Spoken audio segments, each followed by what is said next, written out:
Hello guys, welcome to trending India's kitchen. ఈరోజు recipe చిక్కుడుకాయ వెల్లుల్లి కారం. మేమైతే హాఫ్ కేజీ తీసుకున్నాము. సాల్ట్ యాడ్ చేసుకొని బాయిల్ చేసి పెట్టుకున్నాము.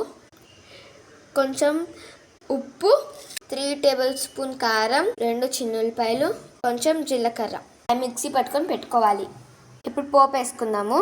కరివేపాకు, ఉల్లిపాయ, చిన్న ఉల్లిపాయ. స్టవ్ వెలిగించుకొని బాండి పెట్టుకొని 2 టేబుల్ స్పూన్ ఆయిల్ అయితే యాడ్ చేసుకోవాలి. హీట్ అయిపోయిన పోపు దినుసులు యాడ్ చేసుకుందాము. బాగా వేయించుకోవాలి. ఉల్లిపాయ, కరివేపాకు, చిన్న ఉల్లిపాయలు యాడ్ చేసుకోవాలి.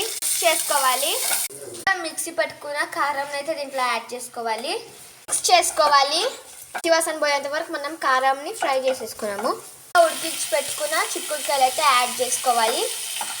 మిక్స్ చేసుకోవాలి.